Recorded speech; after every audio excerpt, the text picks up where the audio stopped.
Dun, dun, dun, dun. All right, there you go. All right, what's going on, party people? All right, but I'm starting to see. Oh, it always amazes me when we start these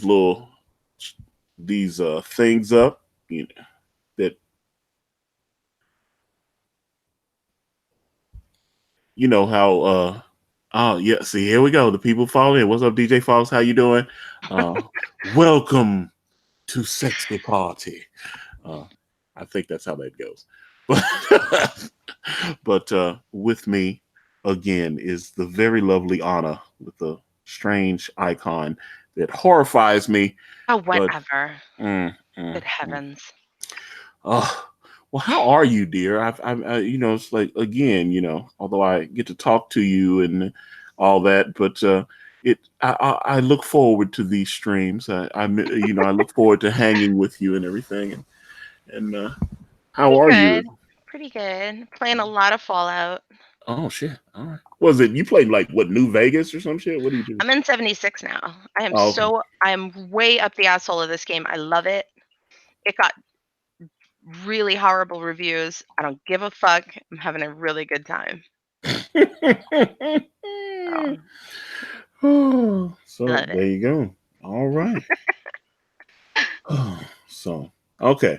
So I know last week I told you there was a young lady that I was in the process of interacting with, and she Right. was uh, she was getting on my nerves a little bit, and I was you know I finally, after talking to you, I said, you know what? Why just keep, milking this thing and stringing it out? And I'm Run not, for sea hills. yeah, I was just like, it was starting to get on my nerves. So I was like, let me just go ahead and, Aw. and just tell her, hey, I just I don't want to, waste your time. I think this isn't going anywhere. And Aw. I mean, she was interested. I could have bagged that, but it was just, yeah, I had to throw You're that in fish the back. midst of something right now, Mm. with your Yeah, work. yeah. I don't know. I think that might be part of it because, like, what I was telling you last week. I just don't feel like I can be as creative and try to maintain relationships and stuff like that. It just doesn't work. Yeah. You got to be And tortured. and Isolated. like I said, she had some of that baggage. She's telling me about pictures of the kid. I hadn't met the kid yet, but a lot of times we'd be talking on the phone. I'd hear the kid crying in the background, stuff like Oof. that, and it was again, and I was like, and we hadn't got to the point where I had closed the deal yet, but it was getting close, and I was just, I don't know. She called me, and she's calling like she's one of those where you get she sends you a text, and you're like, hey, and then you go, hey, and then all of a sudden your phone's ringing, Oh, I hate that. and that annoys me. She's just trying to see if somebody's available to talk, Oh, and she's vexatious. and I don't know, that shit irritated me. So I was like, okay, she called me that last time, and I was like, dude, look, I'm just being honest. Um, I don't think this is going anywhere. So because I don't think it's going anywhere, um, I don't want to keep playing phone tag and just going back and all that kind of shit. So at that point, I was like, all right, I'm done. And she was Mm. like, "What? What's wrong? What did it?" I was like, "Okay, God." It was just too much. And she was like, "Why does this keep happening to me?" She's a nice girl. It just wasn't. I just something didn't feel right, and so I had to get up out of it. So There's like a saying, like fucking a psycho is as good as killing one. There are consequences, prices to be paid. I think it's probably you dodging a bullet. mm. I just I don't know. Like I said, I don't know if I can function in a lot of the a lot of the experiences I've had have been very dysfunctional. I don't know if I could do normal. Right. Everybody's always damaged. There's always there's always And so are we. Well, I'm just, yeah. I mean, I know that sounds crazy, but it's always people that are, I don't know, seem to be drawn to people that are damaged, and they seem to be drawn to me. Oh yeah. Even when they seem normal at first, there's all these weird sexual dysfunctions. People, somebody molested them, they got raped. I was like, I've had all kind of, I don't know, and I mean, it's not like I'm asking those questions when, you know what I'm saying? Oh, It's like I'm not, absolutely. Oh, yeah. but it's like you're just like, oh, okay, I'm a completely normal person, and then you're laying in bed and it's like, yeah, Surprise. yeah, my uncle molested me when I was 9, and I was like, whoa, where did it's that kind of thing? It's like, so when I was 15, I got raped, and is it? I've seemed to have encountered a lot of that with the women that I've dated, and I'm not seeking that. It just seems to those It's very darker, prevalent too. yeah, You know. those darker personalities just seem to be drawn to me, and it seems like I get, because this one, and maybe that's why I pulled away from her. I talked to her the other day, and apparently her husband choked her out and beat the shit out of her and did all kinds of her ex. Well, I mean, they're going through a divorce now. They've been separated for like a year and a half, and it just seemed like I was like, oh my god, is this another one of these crazy chicks? Um, it just sounded like too much is going on, and I just I don't know what the I don't I'm turned off by people who tell the story, not by the fact that it happened, but like why are you telling me? What do you want me what are you trying to get? What is the reaction that you're looking for? I don't know. I don't like it. yeah, I don't know, and sometimes I think I'm just too cold with it because like I said, she's telling me about her son. She's sending me all these pictures of her kid and everything, and I was like, I got to be real. Why? I don't. Yeah, I don't. Well, I get it because my friend Leandra, she's got a couple kids, and she's like, if you dating me, you dating my children too. You're Oh, in there, and I no. was like, and I got to be honest about that shit, man. I don't give a shit. I don't just like Why I would you? don't. I was like, I You know don't who know. dates a woman with kids? Kitty touchers. And I'm like, Just- and I actually, like even when I'm on online sites and stuff and going through the profiles, a lot of times I see women I'm attracted to, and then they're like, I'm a mother of two, and I'm Ay, like, marrón. swipe. And I'm like, ew. And I'm like, No. and it's horrible though because it seems like on some of those sites like Match or OK Cupid or whatever, I'm highly matched to some of those chicks. They'll be like 95, 96%. And then No. I'll be like, no, man, I can't do it, man. What the fuck? Yo, it's too much. And I don't know, but I know I'm damaged. So because I know I'm damaged, I feel like I don't know. Because I think what fucks us over is our self-awareness is a little bit higher than the average bear. So mm, so we know where other people will kind of jump in with both feet and then later discover, oh fuck, I'm in trouble. we'll see. Even my ex, she came from through some weird stuff because I read the letter. She said in the letter that she was like asexual, but I just felt like she was just full blown lesbian at one point because she came before she and I were together. She came out of a relationship of 5 years with a woman. They were going to get married. They had put a down payment on a house together, all kind of stuff. They were living in Indiana, and she moved back down here. But my ex is from Montana, so she didn't really want to be in Tennessee anyway. So as soon as her girlfriend was like, "Hey, let's blow this popsicle stand," they got the fuck up out of here, and they went up to Indiana. Right.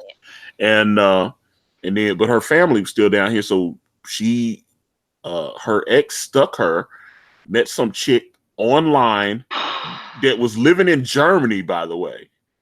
The woman was living in Germany. And because she actually dug the profile up on Facebook and showed me her ex girlfriend was actually kind of cute, and I was like, oh shit, I could have, yeah, she was all right. And but yeah, she met this woman online, and she was living in Germany, and they were just talking online and stuff, and apparently fell in love with her. Um, so she was kind of having it. I don't know how you cheat with someone online, but she was cheating on her with her. You know, she had fallen in love with this woman that was living in Germany, and so she had to, let my ex know. It's like, hey, for the last few months, I've been talking to this Brunhilde bitch or whatever, and Have you ever you met know, a functional, healthy lesbian couple? Ever? I've dated a couple of lesbians. I don't know how. I've met, and they say they're bisexual. Trust me, they're lesbian. That was like a lot of people, and men too, that tell me they're bisexual. I was just like, You're dude, gay. you just a gay dude, man. I was like, it's like, oh, I'm bi. You're an opportunist. Yeah, it was like they was just dating chicks on the sly, and then Right. finally they were like, I'm free.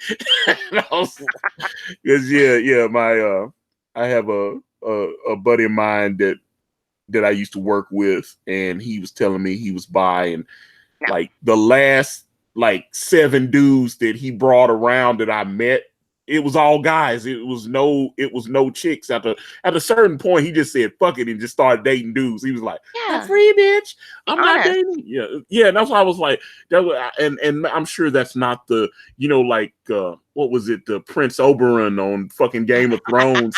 He was that guy that he wants men, and the one guy at the brothel was like, you like boys and girls the same, and he was like, yeah, it's all pleasure. And I'm like, most of Ew. the men that I know that identify as bisexual, I never see them with chicks anymore after a certain point. Because Once they're gay. that's what I'm saying. It was like I've had several friends of mine that are bisexual men, and they go, I'm bisexual, and I never see them with chicks anymore. They're just fucking dudes. I think it's That's all. easier to say that you're bi than to say that you're straight up gay. Yeah, and I just yeah. I was just, because it just seemed, and they're like, well, yeah, I used to date girls all the time, and then like the last, like I said, last 5, 6, you'd figure you'd switch it up. If you're really bi, then sometimes you're gonna have a woman, sometimes you're gonna have a guy. But I'm Right. telling you, they started off with women, and they're just like, oh fuck it, I'll mess with a dude, and it just seemed like that's what it was. Girls are So such a pain in the ass that if you can tolerate dicks, you probably should. yeah, So no. hard. So hard.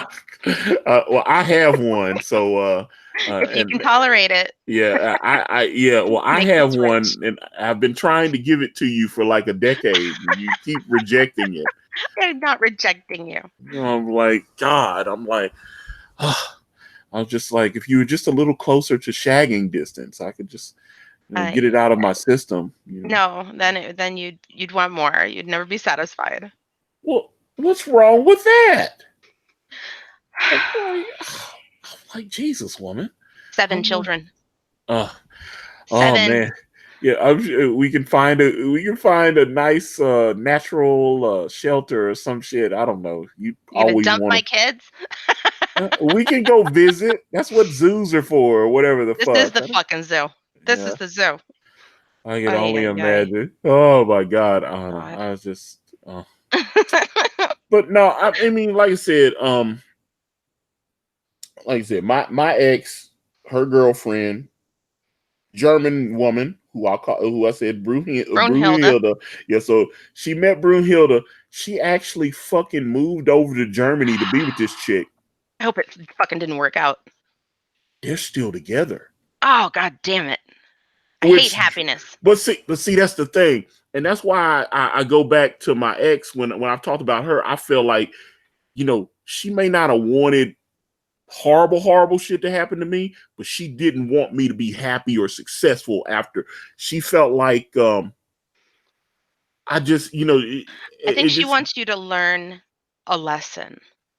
yeah, because like I said, she's multiple times told me how horrible a person I am and stuff, and I'm like, you're right, but But yeah, but like I said, she seemed very upset that her ex is happy with this other woman, I would be furious. and like I said, they've been together I'm like, my God, they've been together. Her ex and this German woman, they've been together about 5 years now.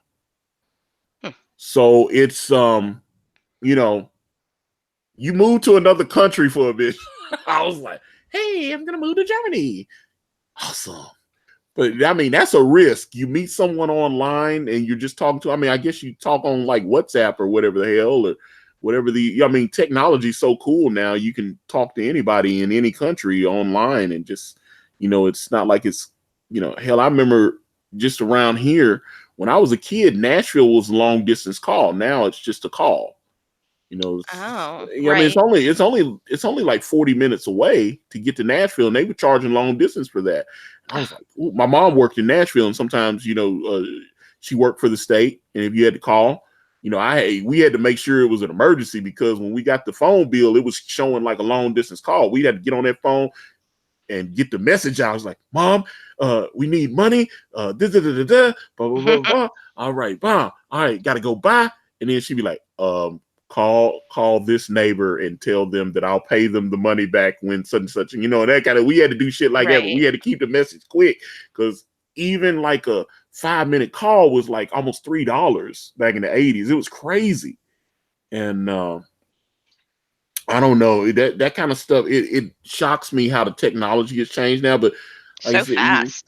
yeah, like I said, she was just talking to this chick on Facebook and stuff, and I guess you'd be on the messenger, and they fell in love, and then she was like, "I'm leaving you, bitch." And then it Facebook just, has probably destroyed mm, more marriages and relationships than mm, almost anything. mm. It's pretty amazing. Facebook and Viagra, I'd say. Mhm. No, I remember when Viagra came. There was a older woman. She'd been married with her husband for like 30 years, and they created Viagra, and she sued Pfizer for breaking her marriage up, because um her husband apparently had been wanting to fuck this other woman, but his dick didn't really work anymore, and he just was like, oh well, Meh. and he just stuck with her, so. And then the pills came, and he But left the he bitch. was already gone. Like in his heart, he was already gone. Yeah, So but he was staying, because he was like, hell, my dick don't work, and she's willing to at least accept me, without why us would you having a keep him? physical accept. Jesus. It's just, he was just staying. I mean, if you're not happy, get out, because Get the fuck out. yeah, that's Her, I my think thing. If it's I'm called. not happy, I'm leaving. Yeah. And he wasn't happy, but he did. His situations didn't work, and then they came up with the little blue pill, and all of a sudden he was 10 hut. Once that thing was working again, he was like, hey, I can approach the young woman that I really want to be with. And yeah, he left her for a younger woman, and she sued Pfizer. I mean, she didn't win, but yeah, she sued Pfizer for breaking her marriage up. So it Shit. was so it was funny. But let me see. We got some let me see here. We got some activity in the chat. So let me see what they're saying.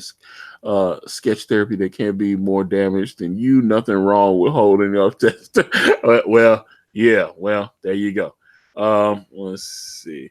Void Croat, I wouldn't say they're damaged, just that they don't make smart decisions, such as having a kid with a man they know won't be around to help raise the child. Granted, that's not all single mothers.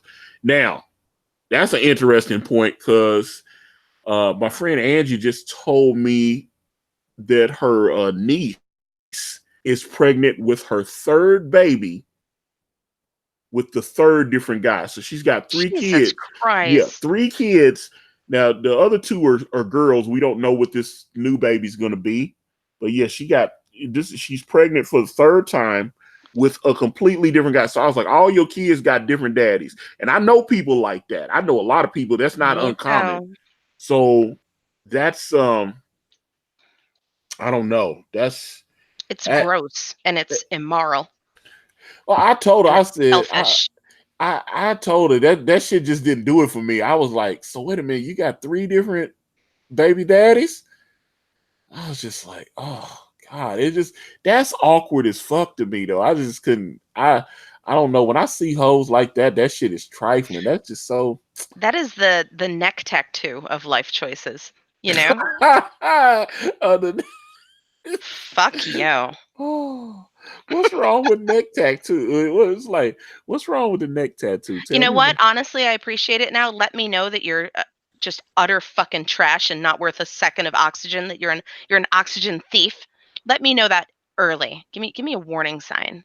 Oh And the no. neck tattoo is perfect for that. Oh So man. whatever. Oh, Except Mike Tyson, he doesn't count. oh no. Don't tell me you have a thing for Mike Tyson. I've had a problem with Tyson Oh no. You for a know, long time. I don't Can't know get if over you it.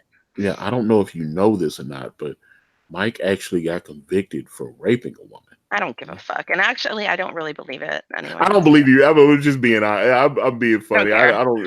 I I watched all actually. his fights when I was a kid. He was like my first man crush ever. Oh, so He tell was me just the about. one. So Why seeing him pummel another man into submission would be exciting, I don't know, but he was the one for me. My oh God. man. So how long have you been into black men? He's the only one. He's So, the only black man. He's the yep. only black man you've been. I'm not really into guys aesthetically. They have to be smart or funny or charming. The physical appearance is not, I'm not a big fan. You've always told me that because I don't feel like I'm hot. So I was, but You're not I. hot, but you're cute. Oh, good. Like a bear. Like a Oh yeah. snuggle bear. Oh, good. Yeah, there you go. Okay. He's so Oh, gross. oh yeah. I love it. So, Oh, I have to try to see can I get Iron Mike Tyson to come on. He's got a oh my podcast. God. I'm subscribed to his YouTube channel. He's got a podcast. The last episode was Snoop Dogg, and I was like, oh yeah, Snoop Dogg, and they just sitting there spoke, because he opened up some kind of dispensary ranch, I think out in Vegas or whatever, one of those places where it's legal, Colorado, some shit, and It's where the it's like money's at right now. the Mike Tyson ranch or whatever. He's because I actually follow it. I follow his Instagram page and I follow the little weed ranch's Instagram page as well. Oh, And yeah, so yeah, I mean he make it. Hey, he's trying to. He owed the government. They said he owed the government like about $4 million about 10 years ago. He had gotten into so much back taxes. The ugh, people that he had, but that's the thing. You hire these agents and managers and stuff, and they screw you on the tax money. yeah. And they don't. Same shit with Wesley Snipes. Wesley Snipes owing the government like about $6 million in taxes. And he was making all kinds of money in the movies, Oh and yeah. he just got in serious debt. And they don't, those accountants and stuff, they don't pay what they're supposed to pay, or they're robbing you or whatever. So, There are um, retards who think that the tax system, which by the way, taxation is theft, they think that taxation is voluntary. mm, It ain't, but they imagine that it is and that they don't have to pay unless they want to. My grandmother was one of these retards, and she mm. got fucked by the government. The government, if you withhold anything from the government, they will fucking rape your life. Oh Do wow. not fuck with the government ever, ever. Well, they took down Al Capone. They can get anybody, Yeah, baby. 'cause absolutely. The American dream is to live a comfortable life without ever attracting the gaze of Big Brother, you know? Mm. That's really the deal, is avoiding the fucking government. Okay. The gays or the Y- gays? Either Mm, way, I don't know. keep the government out of your fucking life because Because they're J. Edgar ruthless. Hoover was having those parties. He was. He's a Yeah, busy he guy.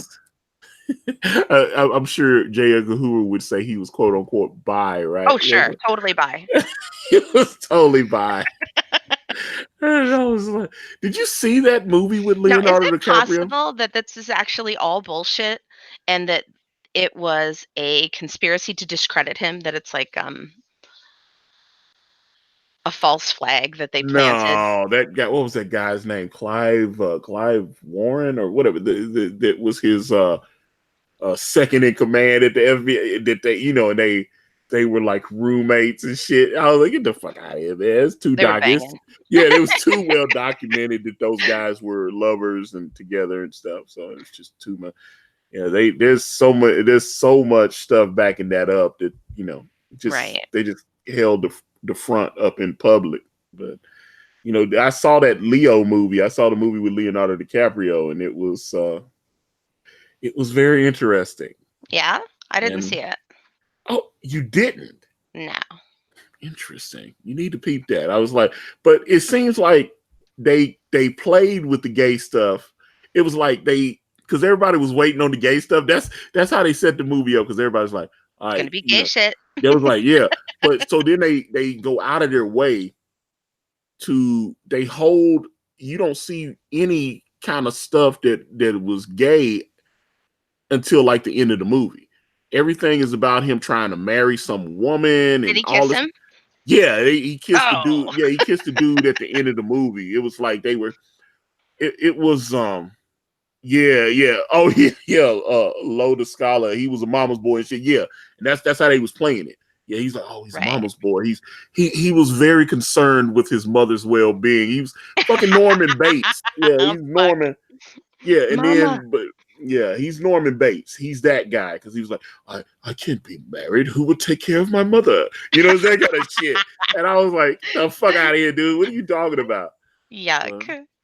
Yeah, but that's how they were playing it. But then like there's these little scenes towards the end of the movie where the guy Clyde or Clive or whatever his name is, they're having an honest conversation, because he's finally sick of J. Edgar Hoover's bullshit, and he was just, he decides to be honest with him. He's like, you said we'd always have lunch together and we do this or whatever. And then he showed this, like a scene where they were like making out when they were younger or something. And it was just that kind of shit.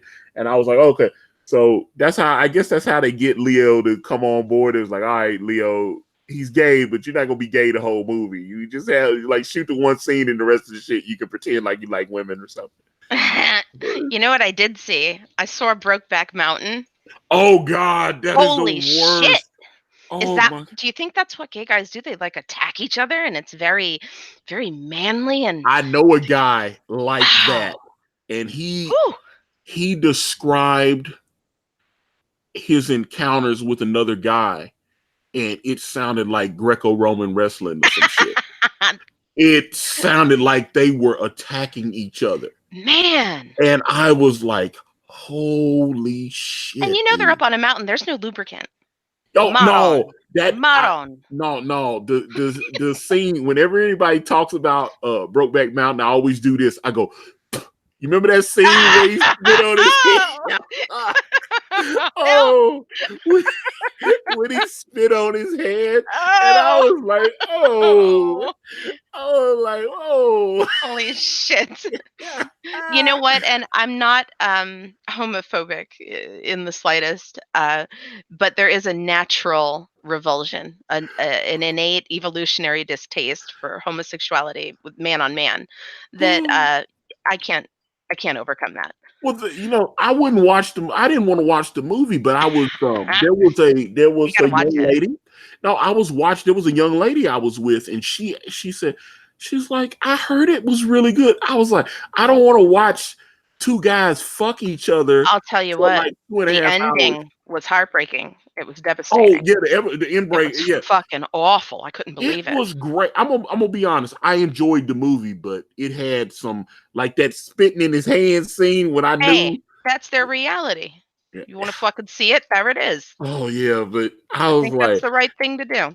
No, but it's been so funny. Every now and again, I run into people who've seen that movie, and I go, I say, "What about this scene?" And they just bust out laughing because they know exactly what I'm talking about, because they know, it's like Heath Ledger and Jake Gyllenhaal, and I'm like, oh, and I was like, oh God, all we got is Brokeback Mountain. It was heavy. I was just like, oh my God, man. Randy Quaid in that movie, he was a weirdo. Yeah. And it was, he actually sued, they screwed the producer screwed him. They lowballed him on the price. They were pretending like it was like this they was like, Like oh, an this art is house film. yeah. They was like, oh, it's just an independent Indie. movie. We can't afford to pay you, blah blah blah. Uh, And so they like, and he was, you might get nominated for an award or something. And he was like, oh yeah. And then all of a sudden the movie came and started getting all that Oscar buzz, and they ended up making like $100 million. He was like, you guys really lowballed me on my rate yep. for the money. And they were like, well, there's nothing we can do now. He was like, you Yeah. fuckers are going to pay me. So he Okay. sued them. I think they only gave him like 20 grand. It's like, repulsive. Yeah, they made like $100 million. And was that John Woo, that film? Oh, I thought it was not John, the other guy, the guy that directed the Crouching Tiger, Hidden Dragon. Oh, what the fuck is his name? It's gonna bother me now. He's Asian, yeah, but Ang Lee, there you go. Oh, Ang Lee, thank you, John. Thank you, brother.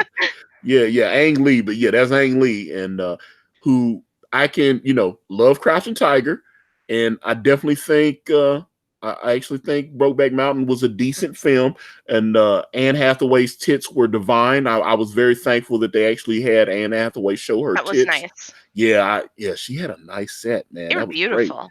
That was fan-fucking-tastic when she pulled in. I mean, they wasn't no CGI, man. I was like, holy shit, man. I was like, yeah, that's some nice cans. I loved her breasts in that. That was fantastic. But yeah, I was not digging not digging the spit scene. But I appreciated it. Yeah, even though I was like it was a little shocking. I appreciated that there was integrity to the story. Yeah, but like I said, in old girl, I can't remember her name. She was on Dawson's Creek, and she had the baby with Heath Ledger before he died. Oh yeah. I can't remember. Damn, I can't remember her name. I'm not good at names. Because she was in the Greatest Show too, which she was fantastic in that. I was like, I love Greatest Show. I was not expecting to like the Greatest Show, and I loved it. I was like, hey, this is fucking good. Hugh Jackman's great. It's like fucking Zac Efron, Zendaya. I was like, they was in there killing. The music was real catchy. I was like, all right, shit. I watched that shit. Corso's here. I got to give him a snack. I wonder if my wireless headset will go over there to where he is. If not, I will talk to the chat. Oh, Michelle Williams. Yes. There's her name. Yes, Michelle Williams. I don't want to wait for your lives to be over. You're bunking. You know what? I always loved Dawson's Creek. I love that, especially the first season when that guy Pacey was banging his teacher. I love that. That was great. What is all this shit that you watch? Stop watching weird television. It's bad for you. That is no. It's that that was actually I don't know if you ever watched the George Carlin comedy special. It's Bad for You, where he was just right. It was like, that's great. That was a great comedy special. It's bad for you. Seriously, isn't that for like teenage girls? That shit. You don't watch The Bachelor, do you? Fuck no. I'll hire a fucking assassin if you do. Oh my god! But I did watch. I watched shit like Flavor of Love. I did watch it with that. Oh man, I'm a big fan of Public Enemy though. So when Flavor got the reality show, I was like, Flavor of Love, and that shit was so fun. VH1 was batting. They need to go back, because now they're just doing like Love and Hip Hop and all these shows and stuff. It's like they make reality shows with ratchet black folks. And that's it's not good. Yeah, and Flavor Flav is not good. But see, but I watched. Had the voice of God, and Flavor Flav fucking destroyed that with his ridiculous face and clocks and everything. I resent him. What was the blonde chick that was? She was in Rocky 4 and shit. I can't remember her fucking name. Damn, because they just had her in Creed 2. But they clearly did some CGI facelifts on her ass. I can't remember her name. But I can't either. The fucking German chick. I can't remember. She turned into a mess. Remember when she was in that bank robbery movie with Eddie Murphy? Bridget Nielsen. There it is. Killing it, man. She started smoking crack, and that was the end of that. Oh, but yeah, they clearly she's in Creed 2, and it looks like they did like a digital. They had to shoot her from far away or something to do some weirdo shit to her face. It was like, Brigitte Nielsen, man, that shit is a mess. Oh my god! But Yeah, because she didn't look as bad as I've seen her on like Entertainment Tonight when she was shooting Flavor of Love and shit, and she looks awful. You understand? She just Shocking. Shocking. it's shockingly bad. Yeah. She shocked Yeah, me, and it was really sad because I thought she was gorgeous. yeah. Oh no, in the 80s, even in that Yes. Red Sonja movie, she was in Red Sonja, Yeah. and you know they paid Arnold Schwarzenegger like $75,000 to make like appear in like that one or two scenes that he was in. You know, because you know they're trying to play it like it was a Conan spinoff. Right. And so yeah, they paid him like that was a lot of money back then. He's like, hey man, you just shoot one scene, two scenes, it's 75 grand, Hell you know. yeah. And so he's like, yes, well, give me the script, I will show up. But yeah, no, Bridget was hot, man. You know, Yeah. her and Sylvester Stallone, you know, they had the one son together, and she was in Cobra, and I thought, I mean, she was hot fucking Yeah. fire back there. I mean, that chick was smoking Beautiful. hot. And I Whatever. was like, yeah, she could have definitely got, I mean, just a tall, statuesque blonde. I mean, I wish that she had had longer hair. no, the short hair worked for her. I was Yeah. cool with it. Because she actually had like a wig on in Cobra or whatever. She had longer hair. And I was just like, man, when she was in Rocky 4, man, body like a brick shit house, man. That was just Yeah. like this. Oh, she could have got that all day, man. She could have played all the Amazons, all that Yeah. shit, She man. was glorious, but I think she was probably a mess, personally. But fucking around with it was so funny. Like on Flavor of Love, they were sitting around with her family, and apparently they were saying some really fucked up racist shit in German. He was sitting at the table.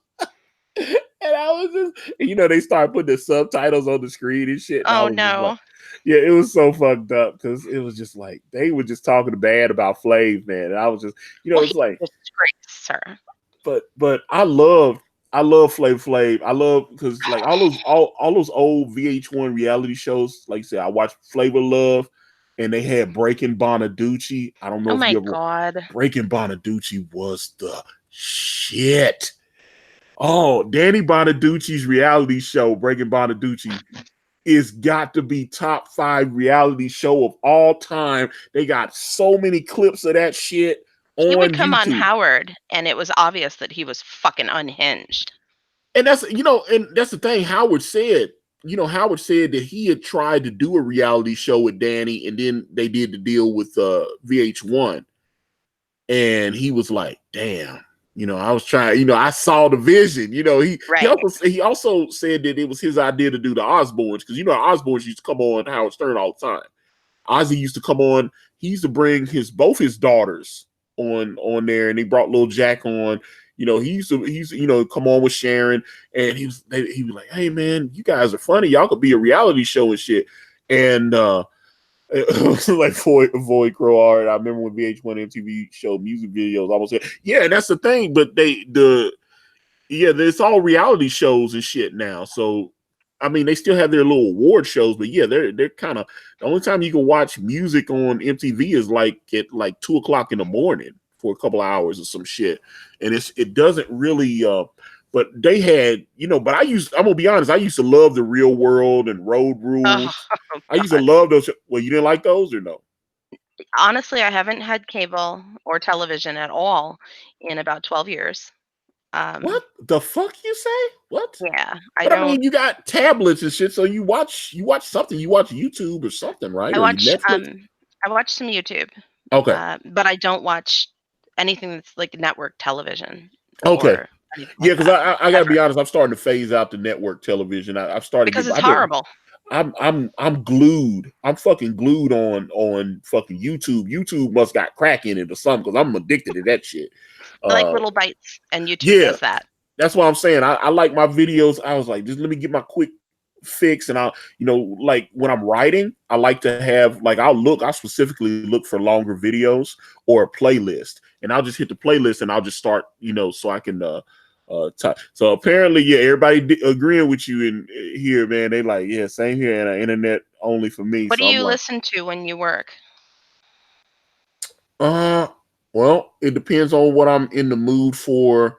Well, I mean, sometimes it's just music, but I'll put on a playlist on YouTube, like beekeeping videos. Just Fuck me. what? Right? Why is that? The guy's a beekeeper in my book. I I like it. know. So it's like, yeah. So I like, and I know it's boring to people, but that's what I like. I like watching shit like that. The Aren't you beekeeper afraid of video. bees though, like in reality? I'm not. No, it was more like weird bugs, like fucking spiders and ticks and shit like that, and mosquitoes. I Okay. don't like. Yeah, I don't Bees know. are I find helpful I like. Yeah, I like bees. I don't know why I like bees, but I don't because like. they're fucking heroes. Yeah, but blood sucking insects. Parasites, yeah. Yeah, I don't. Yeah, I don't. Yeah, and mosquito. I can't stand mosquitoes and ticks and shit like that. It's stuff just creeps me the fuck out. I don't want anything sucking on my blood. And Right. I'm like, yeah, it's just I want them sucking on other things, but not on my blood. Not that. And but no, I find bees fascinating. I'm not afraid of bees. I don't like wasps and I'm hornets and terrified shit of a like that. wasp. Yeah, wasp, hornet, shit like that. I don't. Yeah, I can't. Man, and we always, they're real bad here in Tennessee. You get in the heart of the summer, and you start seeing all these dirt divers and shit like that. Oh, Oh God, they always try to build. It seems like I'll be right outside my door and there'll be a fucking wasp nest built god up, damn it. and I go every fucking year they pick the same location and build, and so I had to go out there on them. I had to go out there with my little insect spray and shit, pow, pow, pow, and then I take off running because there'll be a full ass nest full of it's like oh, but yeah, I'll knock the nest down and I'll come back a couple days later and they'll rebuild that Build shit. it again. They're Yeah, fucking tenacious. yeah, they hard working people, man. They're the hardest. They're the backbone of America. They fucking build where them, and they should perhaps look into selling oranges on the highway or something because Seriously. yeah, they're very hardworking I don't insects. play. I burn them out. I use my dad's oxyacetylene torch Oh and shit. good night. Get the You fuck know out. what? I've watched this, and I didn't realize there are so many videos on YouTube of people like fucking with hornets and wasps and shit. They got whole section, and YouTube will be like, "Oh, he likes videos like that." So then all of a sudden, I Uh-oh. Now started you getting got all the more. yeah, and they'll show me like 80 videos of, "Hey, watch me blow up a." This dude had like a air rifle with like pellets, and he Oh, you was idiot. dude, no, he was away. He was at least a couple 100 feet away, hidden where they couldn't figure out where he was. That's funny. Oh no, this dude it was like Call of Duty on this shit. This Oh, see, I motherfucker don't set know. up. I feel weird about that. Oh no, I have to send you this video. It was bad as shit. He sit there and he hit himself, make sure he had his little scope on his little air rifle with his little Holy pellet, shit. and he put his little GoPro up and put it on the hornet's nest. And I mean, they had built a pretty decent size. It Oh, looked like one of those, it was a big old dome coming from the roof of the building. And this motherfucker lit them up. He was oh my god. and my God, he fired their ass up. And those wasps and shit, it was like yellow jackets. They could not figure out. They were looking, they They was must have hunting for been his so ass. mad. They would have fucked him up if Oh they knew yeah. where he came from. But he lit that whole damn nest up. And Oh my I god. mean, it's like he speeds it up where you can see. He's like, and I mean, the first time he shoots, they start coming out to investigate. They're like, "Who Oh the my fuck did god. that?" Yeah, it was like when you go into the wrong neighborhood. They was like, "Who the fuck did that shit? I'm finna fuck him up." And then he shoots him again. Boom. And then he did it again. Boom. And then he just started. Oh, Then he just started lighting them up. And it got so bad that the nest couldn't hang on his. It was like hanging on. They couldn't even hang. It was like he was fucking those wasps up, and I was like, "Oh my god, this shit was so funny."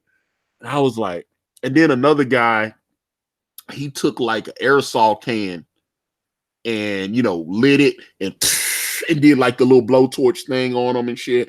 He did. It's like, man, I watched. And another guy, he did a drone. He used a drone. That drone must cost a couple $100, and he just But those yellow jackets were so fucking aggressive, I couldn't believe Yeah. it. Yeah. They get mad. And he flew, he had the GoPro on the drone and flew in there, and it had these two blades spinning on it, and those fucking things were attacking the shit out of that drone. They were, you see them, the wasps are like flying at the camera and shit, and they're stabbing it, they're trying to stick it with. Oh my So God. because even when he retrieved the drone, they had like stingers stuck. And I mean, they were really, those wasps were dying trying to kill that thing. I was like, the aggression, he had to let the area die down for like 40 minutes Oh before my he God. walked over there, because those things were going ape shit over there. He caused them to just frenzy. And I was like, all right, man, shit, do you, player? I don't know if bumblebees are mean. I don't think they are. We have a lot of bumblebees here. I don't think I actually watched, there was one thing on bumblebees, because I didn't know anything about bumblebees. I actually checked that shit out. And I was like, oh, okay. I thought that they don't even make honey and shit. And I was like, oh, No. shit, okay. What is the point of you? Yeah, I was, yeah, it just, once I found out they didn't have honey, I was like, oh, fuck it then. Let me move on to some Like real a bee. bear. Yeah, I was like, yeah, let me watch all, real bee. But I don't know. Tell me something sexy.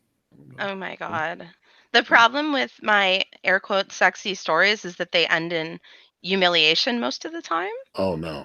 Okay. So it's like, you're going to have to take the bad with the good. Okay. I'm ready. Let me hit me with me. Let me have it. Oh God. Oh, it's dreadful. I lived in Las Vegas Oh for yes, you've about 5 mentioned that. years. Yeah, you mentioned that once or twice. Okay. Um, and I worked out there. The work was hard and the work was stressful. I worked with 5 guys.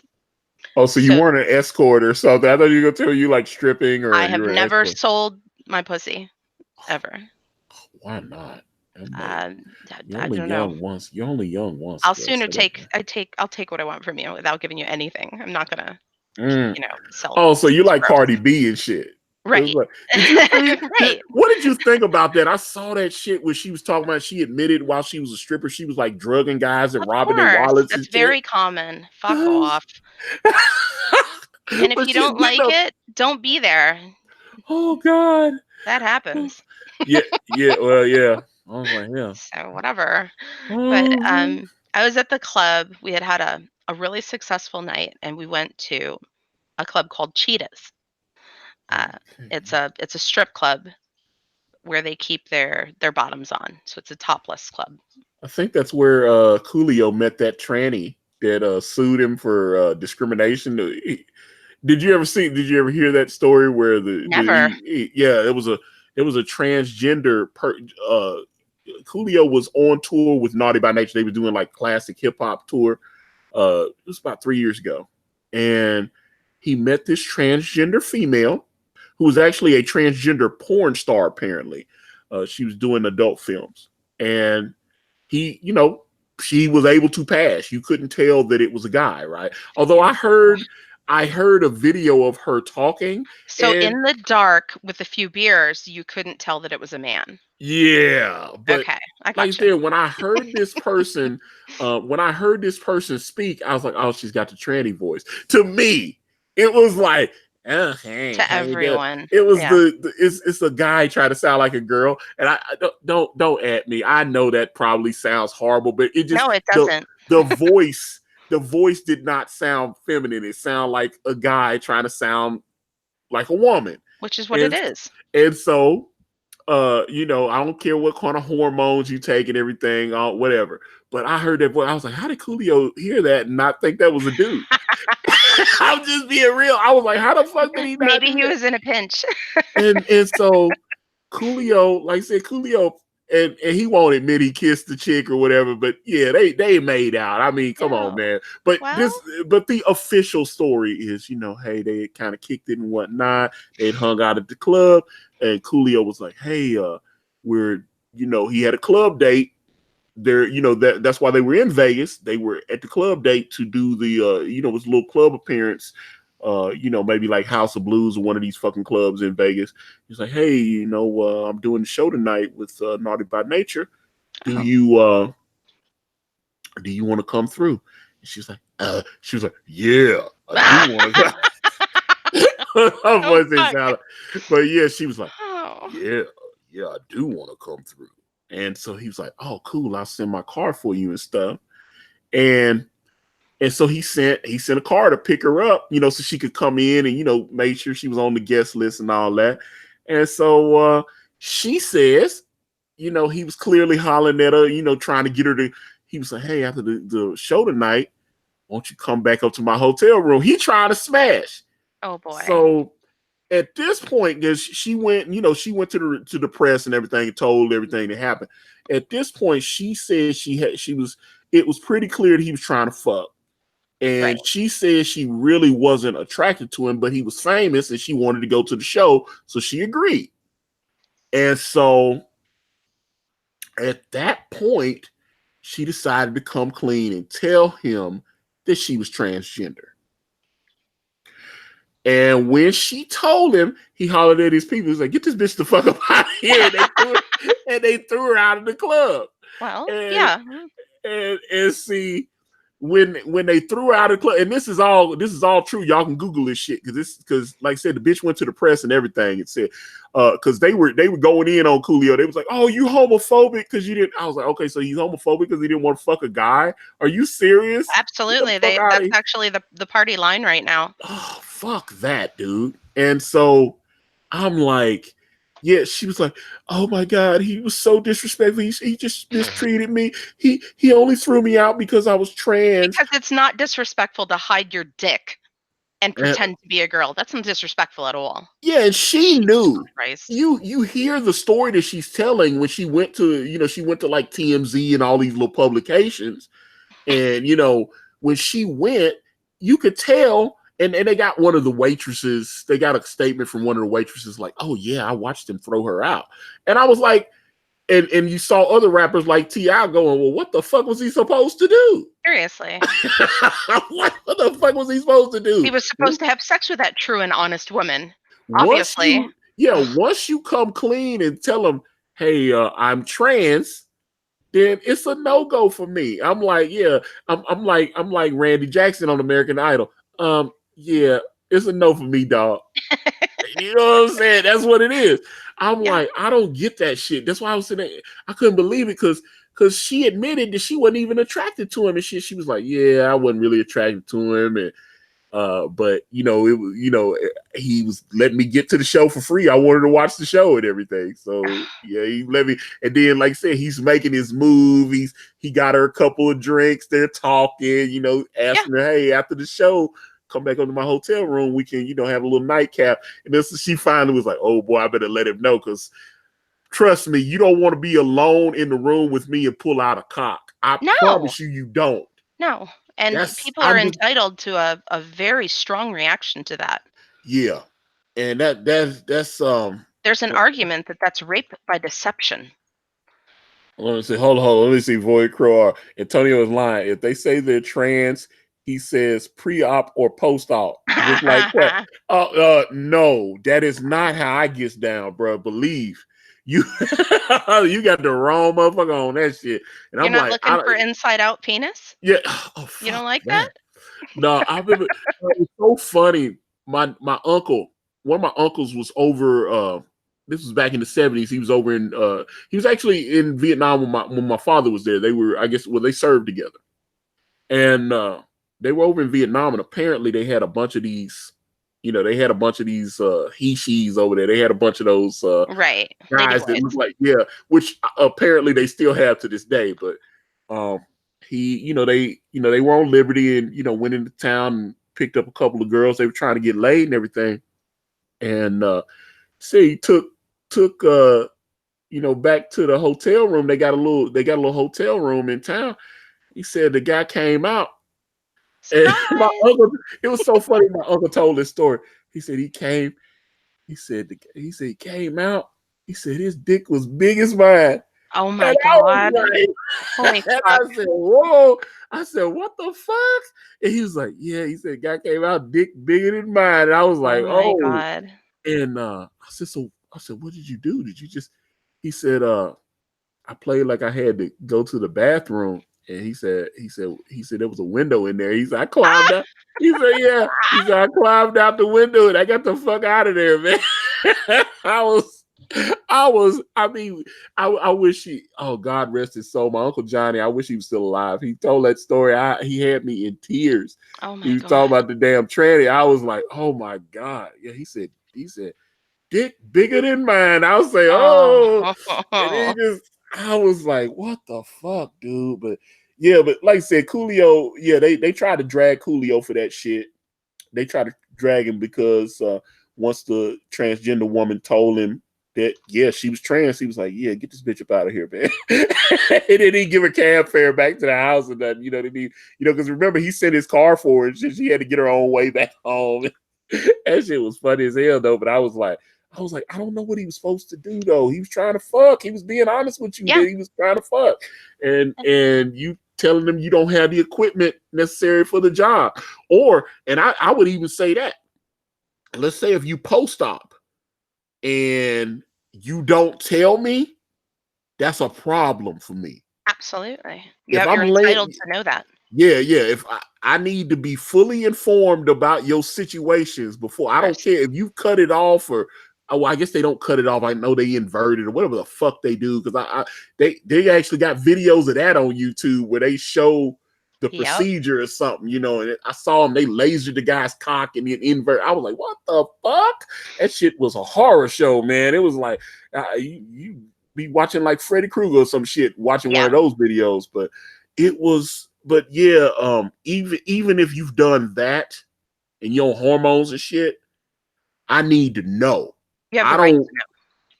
Because if we do something and then you try to be honest with me after, I'm probably gonna end up on the fucking news. Right, And that's the problem.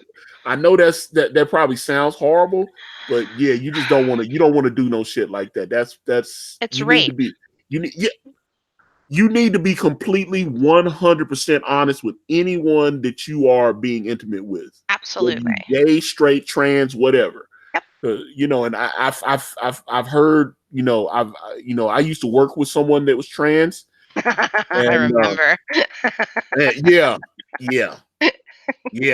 You saw the picture. So, well, it would, in that particular case, it wouldn't have been too difficult to figure it out because I think right. I think she needed a few more hormone shots. Most of the time, you can figure it out. And what was so funny is when she would laugh, she fucking sounded like Herman Monster, and it wasn't. I'm not even joking. She was, Holy I was like, shit. whoa. And I was like, holy shit, that is a deep belly laugh right there. And it was just like Herman Monster. I was like, oh, fuck, man, Herman Monster. But I don't know. But I don't know if your Club Cheetah experience was, like I said, your Club Cheetah experience, I'm sure, is different from Coolio's. Oh my God. Yeah, I haven't had I had a trans member in my family who committed suicide, and oh shit. I honestly have a pretty dim view of the whole trans thing. They're probably the most entitled community. Oh, wow. I've never seen a group of individuals more demanding and insistent that if you don't like them and you don't consort with them, then you're a piece of shit and a bigot and a transphobe. Especially, there's a lot of pressure on lesbians because a lot of these men come out and declare themselves to be lesbian. Lesbians aren't looking for dick, and they aren't interested in dating these men, and it's a big drama between the two camps. And I'm on Team Dyke, so oh shit. In that department, at least. Have you been with a woman? Lots shit. of women. Oh, yeah. That's fucking hot. Do you have pictures? No, I don't. I don't keep evidence of anything I do laying around, sir. Okay, hold Sorry. up. So I want to go back. Okay, hold up. Let me ask a couple questions in the chat. Okay, first of all right. What system do you play Fallout 76 on? PC. Oh, you're on PC. Okay. PC Master Race. Okay. All right. Come and And play with me. I'm alone. okay.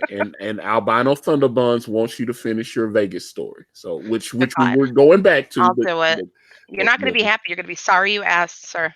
okay, here we go. Let's do it. So the guys that I'm with are shitheads. I love them, but they're shitheads, and they're chronically paying women to come and dance on me. Oh. And this one girl came over. She was about 5'11", maybe 150 pounds. She had gorgeous, like natural D's. Like you can tell when they're natural. They have that really good hang. And she had long blonde hair. She was fantastic, and she liked me. Ooh. Um, she gave me her name. She gave me her number. Like we were chatting, and they kept paying her. And I was drinking Corona with lime in it, which is not my drink of choice. Corona tastes like horse urine to me. I don't It like was it. vile, Ugh. but I'm being polite. Mm. That was what was there, and they were bringing these buckets to the tables with ice and this huge amount of alcohol. Um, and she asked me if I wanted to have something different, and I said yes. I didn't know that you're not supposed to mix different types of alcohol when you drink. Um, Mm. and I had a Jack and Coke with her. Ooh, divine. I like Jack and I Coke. love Jack and Coke. But my stomach started to feel really unhappy. Uh-oh. And I'm like, okay, well, I'm just gonna chill and let it wear off. And she's dancing, and she says, "Hey, come in the VIP room with me." And she grabs me by the arm and takes me back into the back room. Um, I was sitting on this like long leather couch. We were back there alone, and she had this little tiny thong on. There was like no. It was almost like nothing. It was like a postage stamp. This fucking thing. Oh, And she had okay. her boobs out, and she got in my lap, and she was rubbing her tits on my face. Like she had the back of my head with her hand and Oh. just smashed my head into like I think there's like a no touching policy that wasn't happening this night.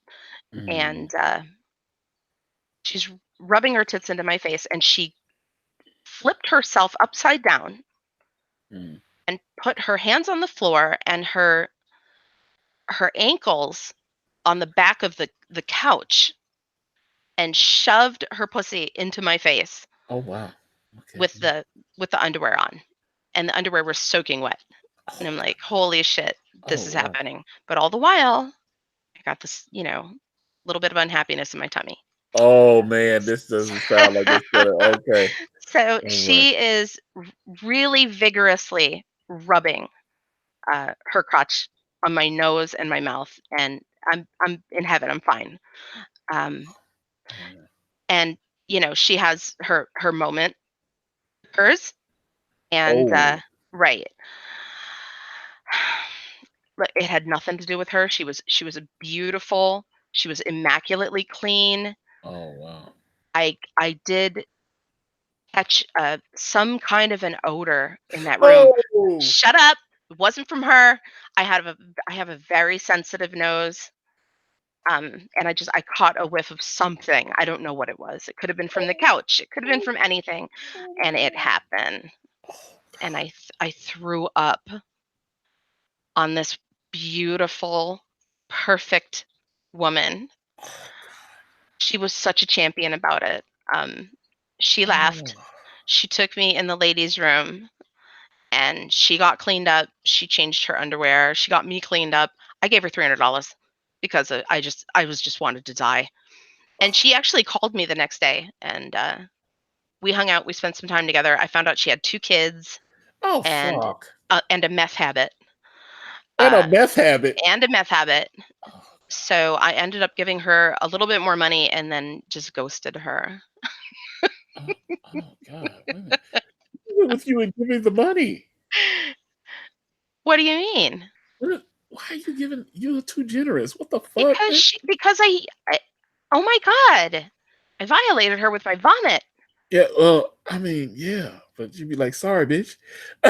No, I was like, sorry I'm about that, not bitch. like that. I was horrified. I was so goddamn sorry. Every time I saw her, I would apologize afterwards. And Oh, so you kept going back to the club and seeing no, her I on. never saw her in the club again. I saw her outside of the club after that. Um, Oh, okay. and she was a lovely woman that I had to get the fuck away from. Oh man. She's got kids, meth, but a gorgeous body. So the meth hadn't broken her down yet. Because No, she was from like the Midwest. You know how the girls do? They come out to Las Vegas to make money from somewhere else, and they're very naive, and they get into drugs, and they get some dude gets involved and starts taking their money from them, and it's a disaster. oh no, I've been with several hookers. I've talked about that. Like hookers, that is I'm hooker friendly. Uh, you What are know, the hookers in your area charge? uh, I was paying like shit, you know, maybe $50 and get some head or some shit like that. Oh wow, so that's Yeah, that's not bad. yeah, it was a blow job, $50. Are they scary? I tried to, it's like there was one that I watched her progress. I could tell she was new to the game, and then about 7 8 months later, she started getting that kind of That hard look to her thousand eyes. yard stare. So Did you make yeah, her clap while she blew you? well, it was. That's I'm what just she saying. starts I'm talking about doing. like you start seeing the eyes, the Yeah, bags on her eyes got I know. harder and shit. Yeah, she started looking like fucking Walking Dead. Oh, Yeah, it was that kind of shit. So I was like, yeah, T started getting a little red. I was like, okay, yeah, I don't want it no more. And it was that kind of shit. yeah. Um, Where it gets sad. yeah, because I don't know, I talked to her a lot, and she actually sometimes I forget that she was, that I was, a John. That she was actually turning the trick. She was real. She seemed very personable, and she kind of made it seem like, hey, we're buddies. It's like, hey, we're just, she would hug me and stuff like that. It's like it was. I just, yeah, man. I just, hold on, load of Scarlet. Shout out to the hoes on the track, 10 toes down. You better believe it, man. Shit. Hey, yeah, man. Shit. Listen, what to say? Locally respected, nationally protected, internationally known from the Big Apple to the pineapple, baby, the whole bubble. You better believe that is what it is, man. But let me see. Hold on. Let's see. I bet on Thunderbuzz. Speaking of career choices, how does Anna work while taking care of 7 raccoons and cleaning the house 4 times a day? I'm retired. Yeah, she's a fucking millionaire, dude. No, I'm not a millionaire. I'm comfortable and I'm retired. But are you So, comfortable enough for me to have a place at your home? uh, I don't think that you would be happy. I think you'd be unhappy. I'd probably be unhappy. You're right, but Yeah, you would be, working your ass off your here your your rules would have me working too much. So, for um, real. and Finish your book and then we'll talk about it. I was like, well, I've got other books. I've got more books coming. So Finish all the books. yeah, I got all kinds. I'm never gonna be finished. I'm gonna be working on brand. I'm gonna be like fucking George R. R. Martin and George shit. R.R. When are Yeah. you going to work on your body? When are you going to work on your health? When are you going to work on, I'm you working know, on those things now. That's why I was reversing. I was like, shit, I lost. early? No, I told you I lost almost 100 pounds last year. What are you talking Did you about? really? Yeah. In 2016, I was How what much have you three put back? what 398 pounds in when they weighed me. Holy fuck. Yeah, and I just got weighed. I was 334. It's not bad. Yeah, so I'm like shit. So Yeah. have you kept it all off? I've been trying to. It might be the. Are you I'm not sitting here pigging out and shit. Yeah, I'm like, I'm trying to be responsible. are you a binger? I'm an Avenger. A No, binger? Like do you no. binge eat? Yeah, I know what you meant. I was just trying to be funny. Um, no, I don't. Well, actually, I think one of the medications that they got me on, it kind of suppresses my appetite a little bit. So, Oh, which is what she told me. that's good. She, when my echo, endocrinologist, yeah, I was like, she put me on this stuff. I had to inject myself every week with it, and kind Oh, of yeah, it's just once a week. Yeah, I used to have to inject myself like 3 times a day. So now I'm on the shit doing Jesus. only yeah. So only having to inject yourself once a week, that's a breeze. I'll fuck with that all day. So, Oof. um, but mm, let me see here. Lotus Cow. I like Anna. Come on, get the boy right, like celebrity fat camp. What now? Celebrity fat camp. I was like, what's that? What was that Biggest Loser? I used to watch that, and then it just got redonkulous, and I was just like, I don't even know if that show's still on, but it was like, That's what it, you need, though. You need someone to come in and take over your life. Take over.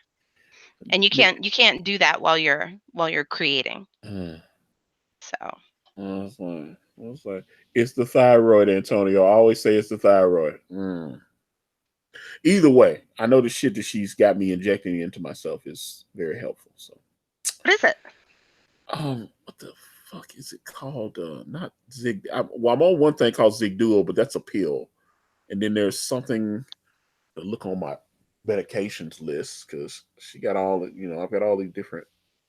I'm literally on like, I think I'm on like 9 different medications. Wow. So some of it's heart medication and other. So yeah, I'm on several things. So You haven't had any actual heart symptoms yet, have you?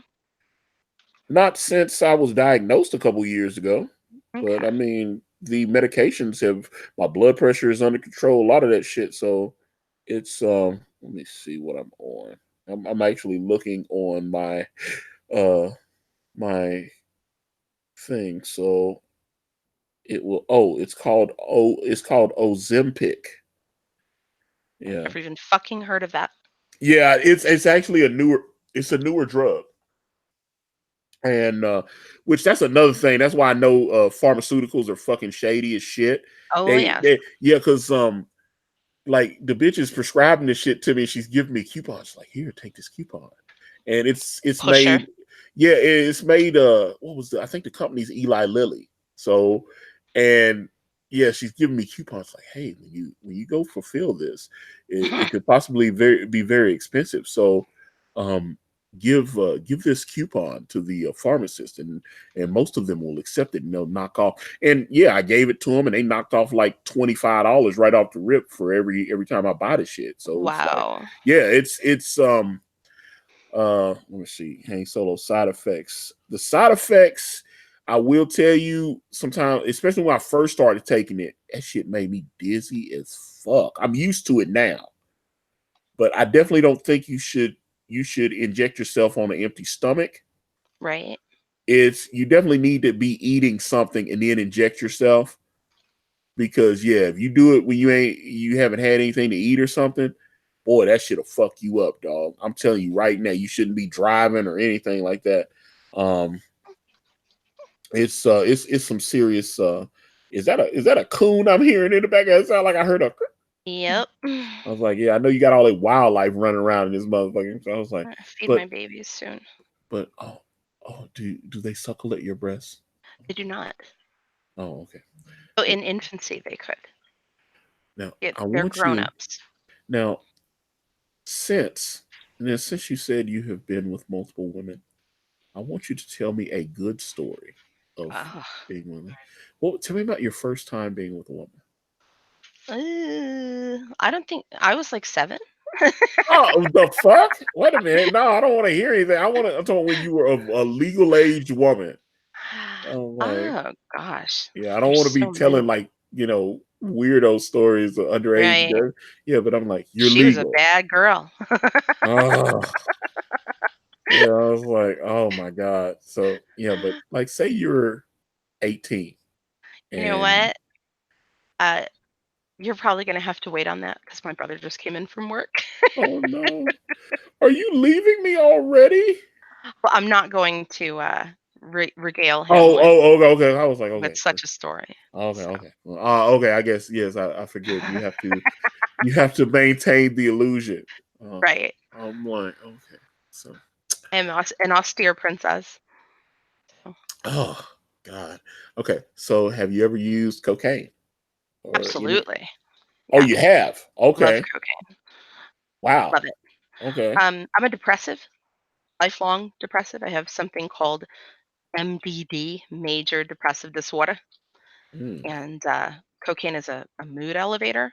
So if you just use it in small quantities and don't turn into a shithead, it's wonderful for depression. Could they just like give you lithium or whatever the fuck else they find? They've given me everything. Uh, Mm. I'm on something called Cymbalta right now, which is okay. I've been on it for about 12 years. But what's left for depression uh, is electroshock therapy, which is called ECT, Trust me, yeah, I know about that. Yeah, my mom worked in a mental institution. right? Oh, And yeah. then there's another thing called deep brain stimulation, which is a brain surgery, quite literally. Oh shit. Okay. And you have to be awake to get the brain surgery because you have to talk to them about how you're feeling while they're poking in your head. Oh. And I have a fear of that, a terrible fear. So I'm about to say they haven't done that to you, okay? Because I No, was like, I don't have the guts. I'm just going to live with the depression over the electroshock and the deep brain. yeah, because I just literally had like a one flew over the cuckoo's nest crazy You know, thing. if I hadn't seen that goddamn movie, I probably would have been willing to try it. But it's too scary. It's just that movie fucked me up on that. I heard it. There's no fucking way. My mom said they exaggerated some things, but some of it Yes. was accurate. Oh my god. Yeah, I because I was like, watched yeah. on YouTube, people get it now, and it's very clean. It's very professional. It's very peaceful looking. It's not a big deal. But I can't do it. Well, my mom worked at well, they call it Central State then, but it's Middle Tennessee Mental Health Institution, Oh, and like Bellevue, but for yeah, hillbillies. yeah, and they had a couple they would have an annual like family day or whatever where you could like bring, I guess families were coming to visit their loved ones that were there, stuff like that. They would they'd set up all these like dunking booths, like where you throw in, they some of the workers would host the different stations, and they had like the little dunk booth, with the big old thing of water, and you'd have to throw Right? baseball. Yeah, they were doing all that. They had like a tarot booth, they had a cakewalk, and they were giving away little prizes, face painting, do all that kind of stuff, balloons. They were that kind of thing. A But party for crazy people. yeah, well, I mean, just something. My mom worked in geriatrics, Oh, and she said that you have to kind of do stuff like that to kind of help keep their mind stimulated and stuff like that. yeah, for Um, pets. but but but she took me. We went there a couple times when I was a little boy, and that place scared the shit out of me. It No was kidding, it sounds really creepy as fuck. There was an old woman there. She was a sweet old lady, but she fucking went crazy and like carved one of her eyes out. Yeah. And you talk to her, she was a nice, but she'd be looking at you and you'd see where she had fucking like harmed herself, and I don't know what was wrong with her, but she had, that's why they put her in there. She fucking stabbed one of her fucking eyes out and stuff, and it was like, oh, like get the crazy woman away from me. She always wanted to hug and kiss on me and stuff. I was like, oh, crazy Oh, woman. It was, yeah, she fucking stabbed herself out, stabbed one of her eyes. I think she thought I think they said she said her eye, there was a demon in her head or some shit. It was some crazy. oh. It was, like I said, they put her on medication and stuff, and they, she was fine there. She was actually the one running the tarot booth with one of the workers there. They got her one of those fucking hats like Johnny Carson, with the when Johnny Carson used to do he would do the psychic bit or whatever, Right. and so she had one of those. She had Oh, one of fuck. those with a fucking, what's the guy on fucking Johnny Quest or whatever, Haji. She had one of them fucking hats, and it was weird seeing her with that with one eye, and it was crazy. That sounds insane. I can't But imagine with the balloons and everything. yeah, they had, All yeah, like I fucked up. said, they were painting people's faces and they were doing all that. I mean, yeah, but like I said, it was a big. They did it every year, and then like the next year, my mom was like, "You want to go back again?" I was like, "Fuck Fuck no." no. And I was like, no, I do not want to go back to that. But my brother loved going up. My brother went up there more than I did. My brother, there was this older black man, and it was some strange shit. He was walking around with his fucking robe on. He had, with the whatever those little medical gowns with the, with the back blown out. Where you have to, they tie, they Right? tie it from the back. And he he had a he had a moment where he decided to pull his cock out and just walk down the. Yep. He was just walking around, and he was just Oh. peeing. He was peeing as he walked down. It was crazy. And I was like, I'm a kid. I don't need to be up in this shit. I don't need to be here, man. I was like fucking 8, man. I don't want to be. That shit traumatized. I still think about that shit Huh. to this day, man. Some of the crazy shit I saw there. My mom fucking working this nut house with these people, man. And I Oh, was your like, that poor shit. mother. Oh my god. And a couple times my mom would come home and she'd have scars on her arms and Yep. shit because they be, They're somebody would, violent. yeah, someone would flip the fuck out Yep. and they'd have to, restrain them and stuff, and you can't hit them back. Although she said some of the guys, they specifically had a couple of big guys working there that could fucking give them that work. He's like, hey, pow, punch him. Honestly, it's like caring for wild dogs at that point. Yeah, but she had scars all over her arm and shit. Motherfucker was nicking her and punching her and shit. And I was like, Yeah. yeah, but I mean, hey, she was working for the state though. They were paying, but There you go. I mean, she had 2 kids, and we were broke as fuck, man. We were, we was on food stamps and living in the projects and shit. And I was Where like, was your yo, dad? yeah. Oh, my dad, my mom and dad had split, and we had moved from Alabama to Tennessee. And so he was, and he was sending his child support every month, but I mean, shit, still 2 kids. And I mean, you got to remember how cheap shit was in the 80s. This is when gas was still like 45 cents a gallon and shit like that, 50 cents. So it was too much. I don't know. It Yeah. just, I don't know. We were broke in the 80s. The 80s were not kind to us. Um, it just, I mean, we lived in the project. The hood was rough, man. It was like, and, Yeah. and it was bad. And one thing I hated about when we were kids, because I moved to Tennessee when I was 5, and everybody here was fucking. It's like me when I go to Alabama. When I go to Alabama, I got cousins upon more cousins. It was like I got cousins I don't even know. Oh, this is your 5th cousin twice removed. Such and such. Ugh. I was like, motherfucker.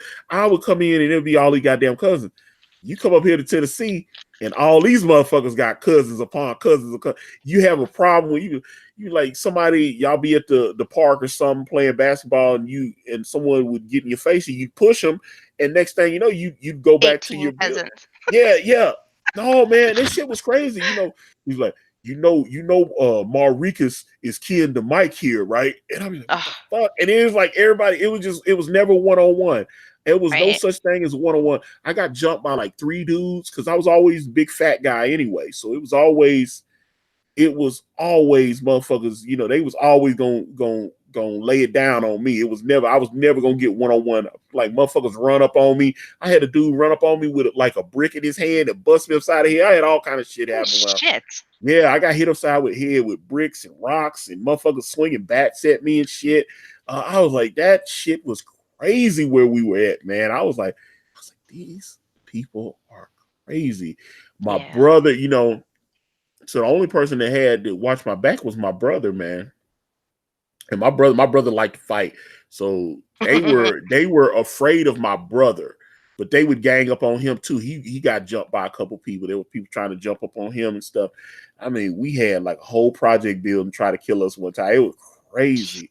Christ. I'm like, yeah, we had to. They actually had to call the police out there. There was so many people out there. It Oh was my like God. shit. Yeah, the projects were not good. That's what, like that. I never understood why my mom kept 2 guns. My guns, my mom believed in keeping them 38s, boy. She kept Yeah. them motherfuckers on the regular. And I mean, it's just the way it was, man. When we came from Alabama, it was a culture shock, man, because we had money in Alabama. Both my parents were married. Right. Um, my mom My mom was a nursing assistant. She worked at Huntsville Hospital for 19 and a half years. My dad was in the Army 23 years. And even when he got out the Army, he started, working as a civilian contractor and stuff. My dad, I mean, this is like 77, 78. My dad was making 40 grand a year in the 70s. Oh my God, that's a lot of money. Yeah, he was killing it. Yeah, 40 G's. He was making like 40 G's a year. Our house was paid for. We had two Oh, cars. Yeah, I mean, we were living the life. And then all of a sudden, my mom and dad got divorced. And it seemed like everything changed for us. And we couldn't afford to live in the nice home, that we had. My sister sold the house because my mom was like, "Hey, sell the house," and because she was trying to go, my mom wanted to pay for my sister's college, so she let my sister sell the house, and she was like, "Hey, take the money and you can put some of it towards your school or whatever." And it was, I mean, this shit. I mean, we were broke. I never. I'm gonna be honest with you. I never knew about. I never knew about how, I don't know how this is gonna sound fucked up how to say this, but I didn't really realize that how poor people lived. I'd never been poor. right. So it was strange. It Yeah. was it was now my cousin David and my aunt Hazel, they lived in the projects. And sometimes I went over there and stayed. I was like, oh my God, they live.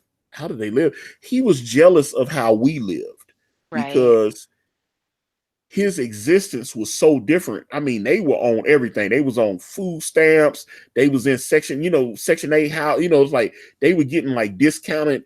I mean, my aunt only had to pay like $20 a month for rent. It's that kind of shit where they give you the reduced price housing and shit. And it was like she was on all kind of public assistance and stuff. And Right. so much to the point that at one point my grandparents actually took my cousin in. They took David in.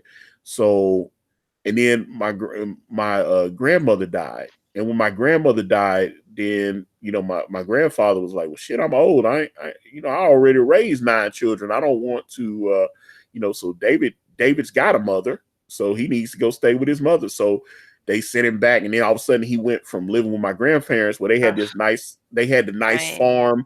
They had a nice farm out in the country with acres, and he could go and run and play. There wasn't a bunch of kids around, but it was a big, he could have fun out there. And then he would come stay with us sometimes, for a couple weeks at a time and stuff like that. But he didn't want to really. He didn't know his mom that well because she had actually had a nervous breakdown. They had my aunt in. They had put her in like 60-day observation or some shit. They put her. Yeah, she had flipped out. She'd had a nervous breakdown and stuff, and it was crazy, man. But they were broke, and I hated. There was a place called I'm trying to remember where. I think it was called Council Court in Alabama in Huntsville, and I mean it was a straight up projects.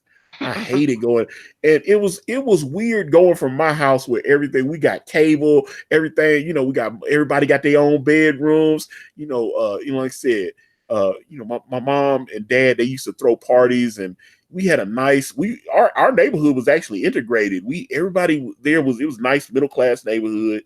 Everybody there owned businesses. They were lawyers and dentists and stuff like Everyone should be able to live like that. that. Yeah, but that's not reality though. No, not remotely. And the thing is, it was such, when I'd go to my cousin's house, I was like, these broke ass motherfuckers are here. Y'all don't have no money.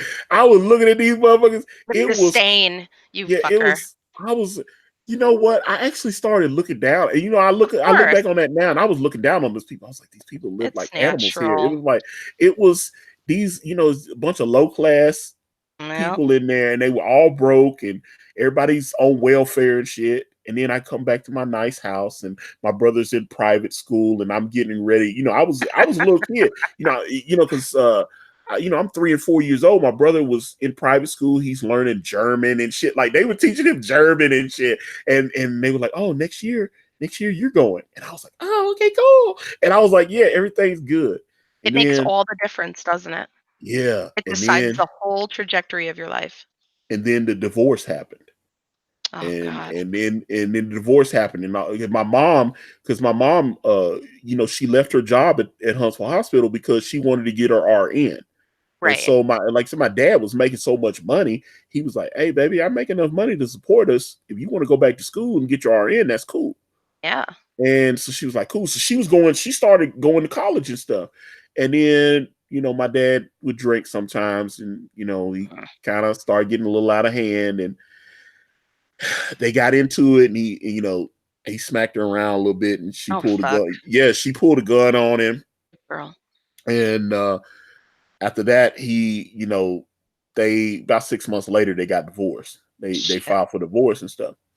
And all of a sudden, my mom tried to get her job back and stuff because she couldn't afford the schooling without Right. without him, without his income. And they didn't have the job for her anymore. And then so she actually and then she had a friend that had moved up to Tennessee, and she was like, "Hey, there's a mental institution up here, and they're hiring working for the state." It wasn't what she was making, though. She was making a whole lot more money working at the hospital. Like I said, she had been there 19 and a half years. She was making nice Right. money there.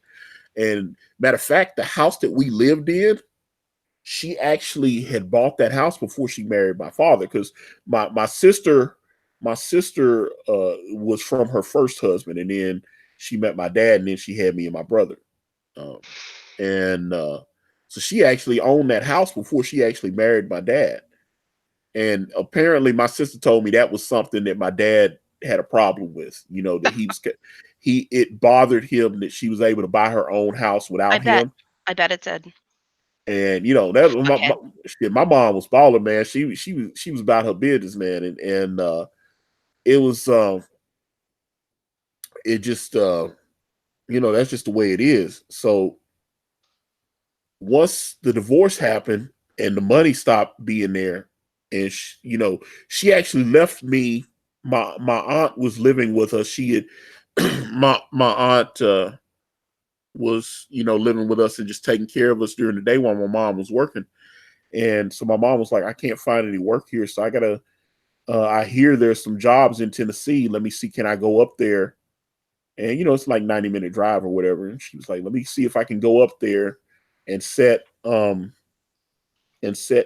up a home." And Right. then she would come back. About every other weekend, my mom would come back and hang with us, and then she'd drive back up.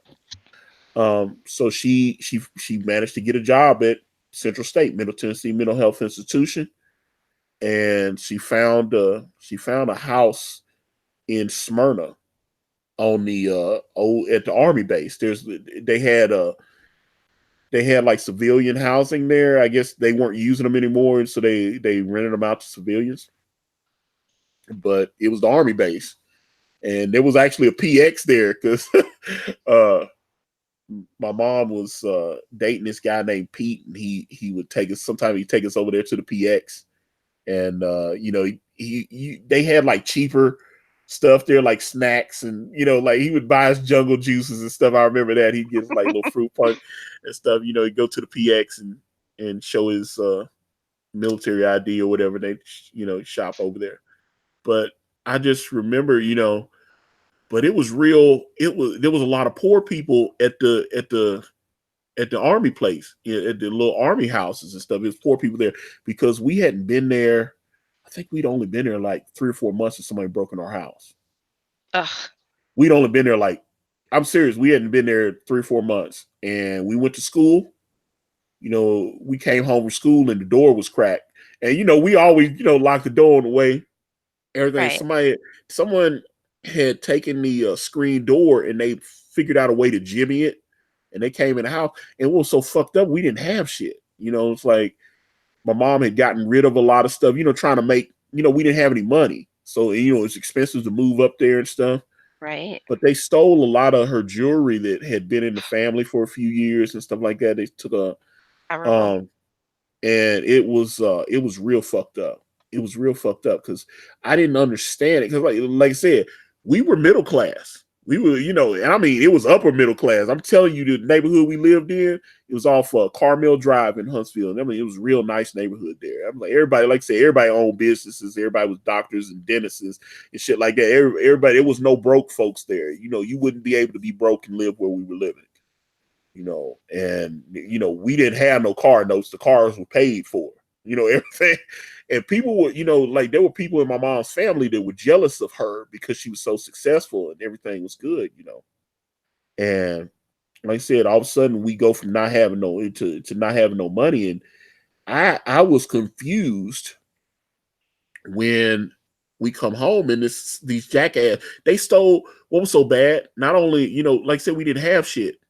And they took the food out the freezer. Oh my God. Yeah, they took absolute desperation. Yeah, they took like the little, steaks and pork chops my mom had bought at the grocery store and shit. Wow. Yeah, it was that kind of shit because we didn't have shit. Right. So it's like when the TV and that it was saying, yeah, we had a big TV, but it was one of those. It was like one of those old school Zetas that you need like the Incredible Hulk to fucking move. One of those to Yes. The big frame, the wood around it. Yeah, that shit. And a lot of black folks know about those because even when they break down, they're so big. You just end up stays forever. Yeah, you just use them as furniture at that point. Because even after we weren't using the TV anymore, it stayed in the house for a few years, and then we finally was like, "Fuck it," we got rid of it. But yeah, that thing stayed with us for a few years, and we also had the 8-track stereo system where it was like a table.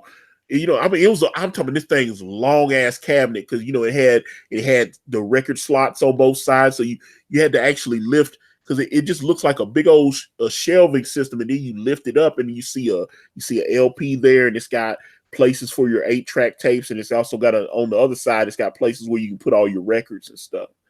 And my mom, I remember in Alabama, we used to throw parties with that thing all the time, man, and I mean, my mom had a bunch of like records, and my sister was a record collector. She had everything. She had a lot of, like Miles Davis. She had fucking, Dizzy Gillespie. She had like old Bill Cosby comedy records. She had Flip Wilson. She had, what was it? A bunch of Richard Pryor, Eddie Murphy. You know what I'm saying? She had Earth, Wind and Fire. She had the Bee Gees. I would listen to all this shit. My sister really put me on to a lot of good music when I was younger. Old Jackson 5, Diana Ross, all kind of, because she had a lot of those little smaller records or whatever, the fucking singles or whatever. She had a lot of that shit. And I mean, I know some of them records she had probably was worth money. Me and my brother was fucking around and throwing them like frisbees and shit. She whoop our ass. Son of a bitch. Yeah, she was mad. She was like, y'all was fucking my records up. Oh, trying to be, but destroy you. But yeah, she had this one old Prince record. I think it's from like 1979, 1980, where he was like naked on the back of a unicorn. It was like, I was like, I actually looked at 45 records. Okay, yeah, she had all that shit. And but yeah, there's a Prince record where he's like on a unicorn naked and shit. I was like, wow. I mean, it's right before Purple Rain came out. I remember that record. I had to go back and look at that because I had to remember. I need to see that. Yeah, that's pretty good. I need to see what it was so. I mean, Prince was always doing. He was always taking. Let me take a picture of myself nude, but I'll just cover my private parts up and shit. He was always doing shit like that. Cause I was like, what the fuck is wrong with this dude? And I was like, it was around that time where he had like 1999 out and shit like that. Those old tracks. But yeah, man, we had all that stuff, and that stuff was big. So the average motherfucker coming in to rob, they ain't gonna be able to, they was looking through. Can't carry any of it away. Yeah, they can't. Yeah, they can't carry that big ass TV. They can't, so they were looking for, they took like, silverware. They took, they opened it. It was crazy. They opened the refrigerator. And like I said, we had a big old ground freezer, and they took like I said, they took steaks and pork chops and shit. And it was crazy. I didn't understand it. Cause like I said, it was such a culture shock. I didn't understand what being poor meant. Right. And that was unique for me because we went from having money where we could actually travel and go play. 'Cause I mean, yeah, when I was like 2 or 3 years old, and we were just, hey, let's go to New York, and all of a sudden I'd be on a plane going to New York, or my dad's family's from Virginia, or and we'd go to Virginia. We traveled a lot and shit, and Fancy all of motherfucker.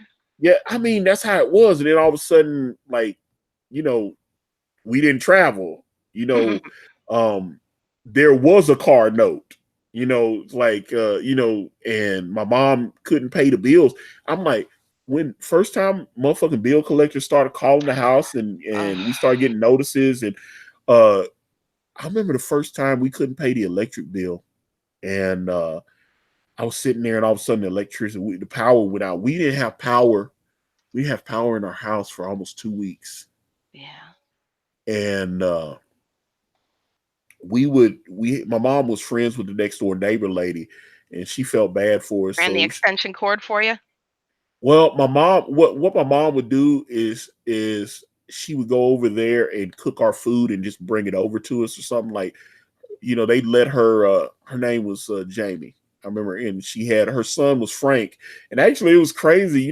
We stayed friends with them even after we moved from Smyrna to Murfreesboro. We kept in touch with them for about 15 years after that. It's like it was my mom. I saw Frank become an adult. It was crazy. I was like, because they had money. They had Frank's dad was a truck driver, and they had a home out in the country. They had a farm out in the country, and then they lived next door to us at the base. So it was strange to see that, and they just go out there on the weekends or whatever and work their farm and stuff.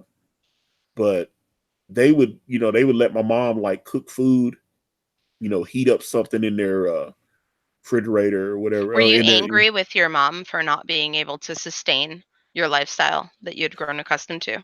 I was confused. I just didn't know what was going on.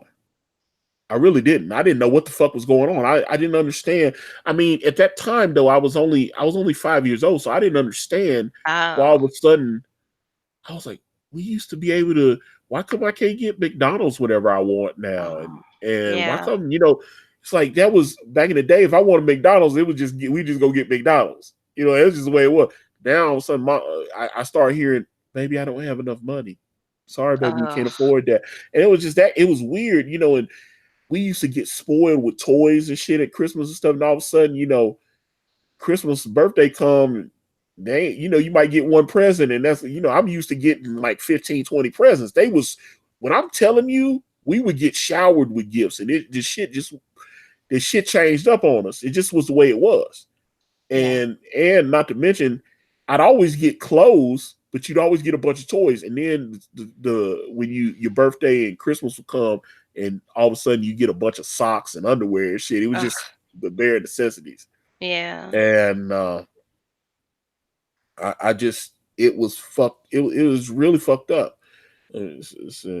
Brian the Observer. I lived in Chattanooga for 3 years. Ever noticed? Evidently, I only been to Chattanooga a couple of times. I had a buddy of mine, George, and I went and stayed with him for 2 weeks, and I had fun. But yeah, it was like most of the time I've been to Chattanooga, I'm just passing through or go to the aquarium up there a couple times.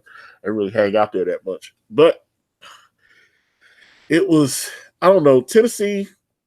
It was just it was different, and like I said, they broke in our house, and we lived in Smyrna for about a year and a half, and maybe a year, and then we moved to Murfreesboro, and then so we moved to this place called Rolling Acres, and when we uh when we moved to Rolling Acres, it was worse.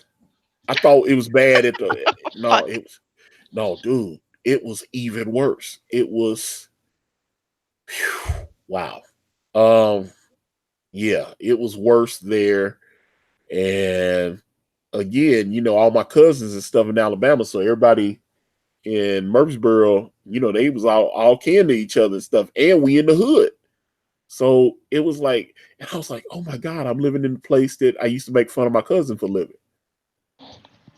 That was a Oh. culture shock. That's That awful. that was weird because, like I said, I used to make fun of my cousin And now for it's you. being poor, and it was it was like someone threw a mirror spell on me or some shit. And all Yeah. of a sudden, I was living that life, and I'm Shit. telling you, you know how many times when I was a kid that the electricity got turned off multiple times, Yeah. phone got cut off multiple times.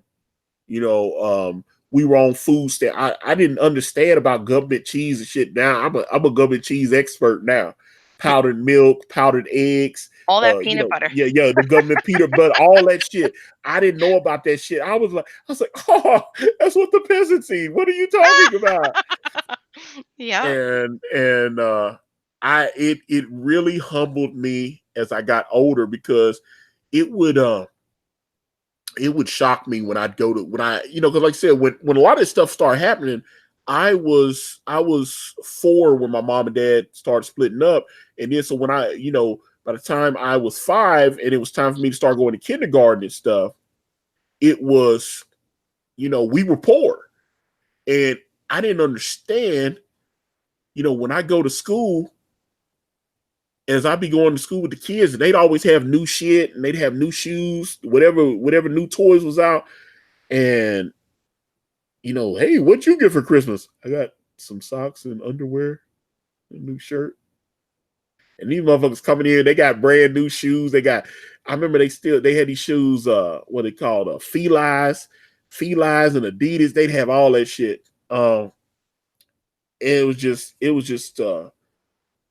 It was a reality check because I used to be that kid. Whatever it was, whatever the new shit was, if I say, hey mom, hey dad, I want that shit, we get it. You know, you see some of those old Polaroids from my mom's photo albums when they would be throwing these parties for us when I was a kid. And that shit was, we had the hotness. And then it got real ghetto-fied stuff, There wasn't, I might get a cake for my birthday or some shit like that. It just really wasn't I don't know. It was just a reality check, man. I was like, I didn't understand people actually live like that. I didn't understand. Like I said, the first time, we had our power turned off in Smyrna the first time, and then even when we got the power turned back on, we had to be, things changed up on us. We didn't, we didn't have a oven, and my mom had to get a hot plate, and she was cooking on a hot plate and stuff. I mean, we were doing all kind of. I just didn't understand. I never lived like that, and I didn't understand that people lived like that. So it was. That's why I always hated going to my cousin's house when I was a kid, because I was like, they broke as fuck. Why the fuck I want to be there? I want to go back to our nice home where we own shit. And, my mom owned everything, stove, refrigerator, 2 cars out. I mean, you know what I'm saying? We had all that shit. Then it was like, had a nice little, we had a stocked bar in the house where they had alcohol and shit. He was like, like, and I mean, it was a nice set. I always remember that bar that my dad had set up. I mean, nice little glasses. Had a nice little ice bucket. It was like crystal, and they had, my dad had a nice selection of alcohol there. Different, bourbons and stuff like that. He was, it was all good like that. That's how it was.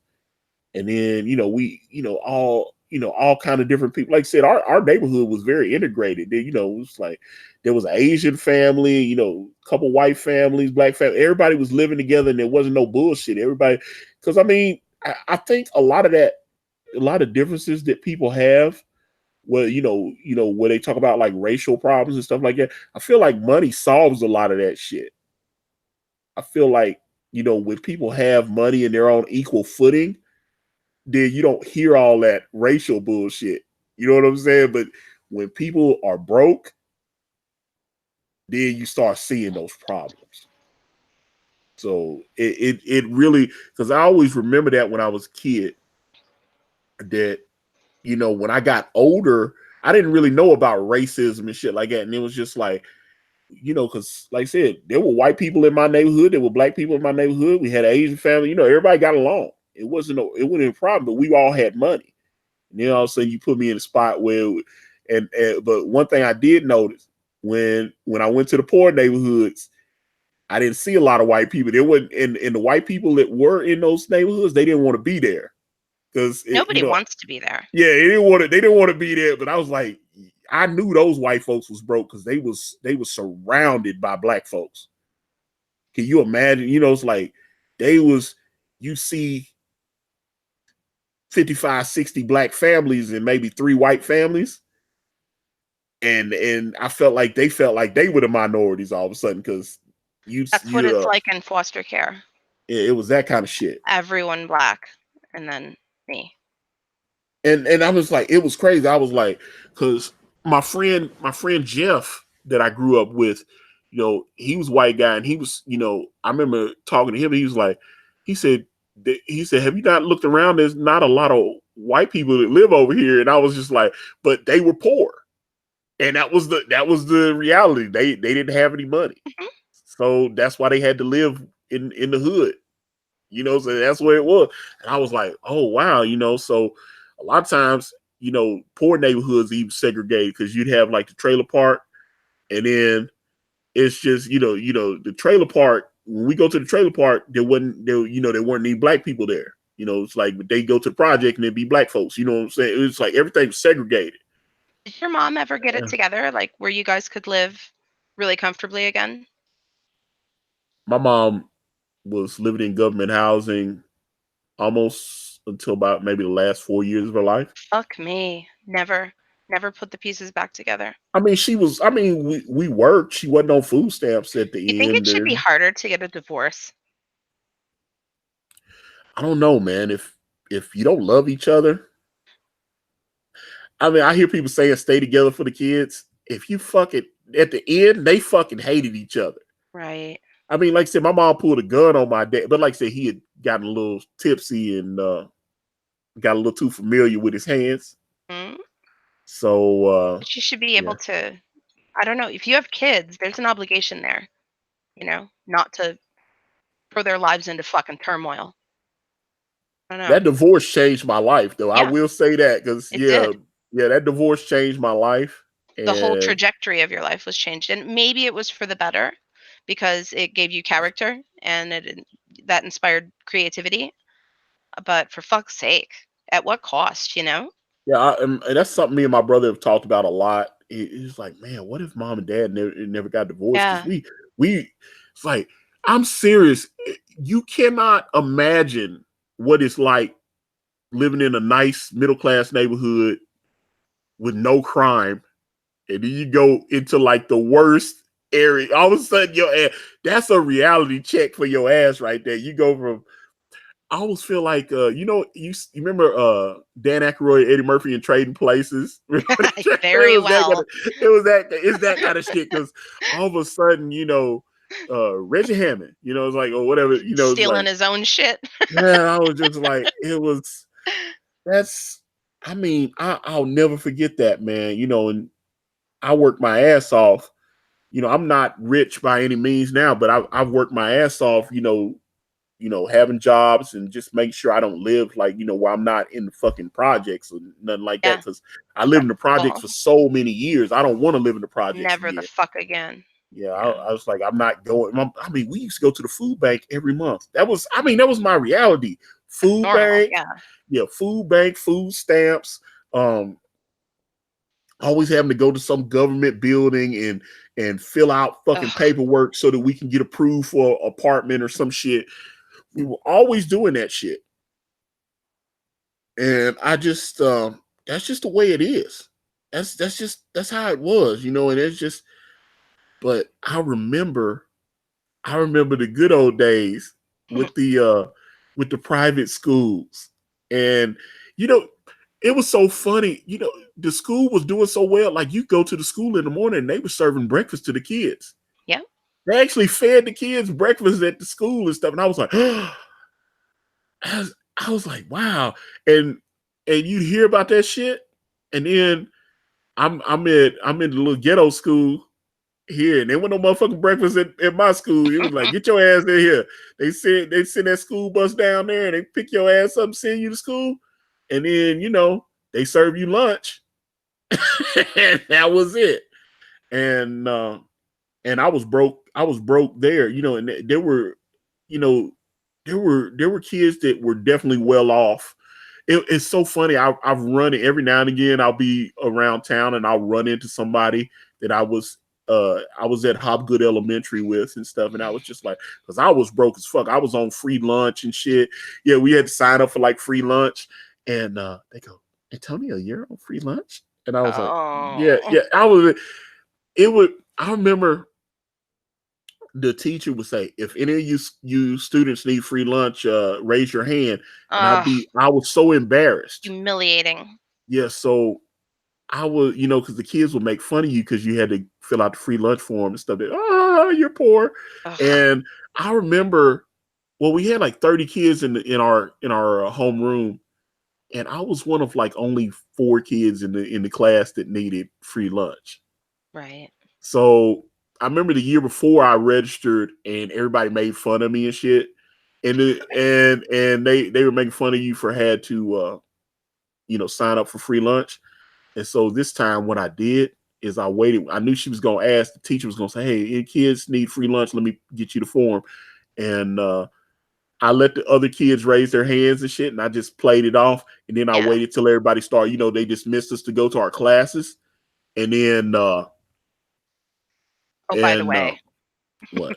Yeah, you yeah, could say yeah. that to And her. I walked over there, and yeah, I just slid over there. I said, "Hey, I need one free lunch form. Why didn't you get This is one when I fucking oh, humiliating. I was like, yeah, Dumb it's idiot. fucking embarrassing and shit. And I was like, yeah, I was embarrassed, man. You know, I had to get that free lunch and shit. They're And private with it now. Like it's a big secret now. And I guess that's good.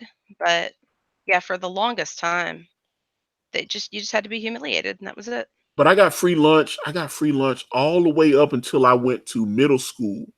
And then all of a sudden they said my mom was making too much money, and she we were still living in squalor. We were Too still living much like money. shit. And they said, "Oh, you make too much money." And they said, "Okay, well," they said, "Well, your mom makes too much money, but we'll give you reduced lunch." Right. And so I was having to give them, I think, $5 a month to pay for my lunch. So you know they give you a lunch ticket, but yeah, that I used to get the. I was expecting that free lunch after a start. I was like, wait a minute, what do you mean? We make too much? Have you not seen where we live? We live in the fucking hood. What you talking about? You know, too much money and shit. And I was just and that thing. I don't know. I look back on a lot of that shit, man. It's just I don't take anything for granted now, man. I don't take. It's like I expect all this shit to go away. Everything that's happened, all the good shit that's happened over the last few months. Same here.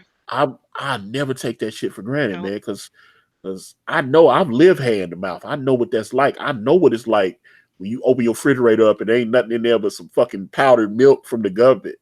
And I Ugh. mean, and maybe some big old Ketchup. slab of that kind of yeah. And I'm talking about like when I hear like a trick daddy talking about sugar water eating mayonnaise sandwiches, I know about Yeah. mayonnaise sandwiches. I fucking ate mayonnaise sandwiches. I know about mayonnaise sandwiches. That's what it is because we didn't. There wasn't no fucking meat to go on them, and uh, that's just the way it was. And I'm like, I just like I said, I always wake up. It's like, has the last few months of my life been a dream? Is this real? You know, it's like I always expect it to be taken away every way. That'll keep So, you going though. you know, I was like, Fear. yeah, I don't take none of this shit for granted Fuck no. ever. No. And I was like, I just, oh fuck that. I just don't. No, man. But all right, let me see. Hold up. I don't know about. I remember mayo sandwiches and the ketchup was in packet. Well, they still have ketchup in packets, but I'm like, and oh, that was another thing. I used to love you. You know, you go to like McDonald's or Burger King, some shit, and get Take and all the packets. yeah, you would make sure you got Yep. extra and shit, and that would be Hell your yeah. ketchup. Because like, fuck that, going to the store and try to get a jar, you know, like a little bottle of mayonnaise or so ketchup or some shit. You know, you try to like, fuck it, let me take all this shit from the fast food place. My mom kept that shit. We would go in there, and my mom kept a bowl, you know, on the table, and it have like All the mayonnaise packets. packet. Yeah, yeah. That's what she would do. She would just we'd be robbing the fuck out of them places. McDonald's, Hardee's, fucking, wherever she went fast food, she always made sure she got extra, and she wouldn't have to pay for that shit, man. That's just the way it was. So I gotta go yeah. make a meal for these individuals, sir. All right. Well, It's getting a little fussy over here. all right. Well, it sounds like the sexy party is over. But Let's do this again soon. uh, of course, you know how we do. But guys, yeah, this is I always love talking to Anna. This is she is one of my favorite human beings on the planet. Oh, I do thank you guys so much for hanging out with us today. So with that being said, I'm going to wrap this video up. And if you guys want to reach out to me, I'm on Facebook, Instagram, Twitter, and right here on this YouTube channel, everywhere is at Ikari Press. And if you type in IkariPress.com, it will take you directly to my Indiegogo campaign for my comic book series brand with the phenomenal Kanan White. We're on Teespring, we're on Amazon.com. The links to those are in the description. Thank you guys so much for watching. We're out.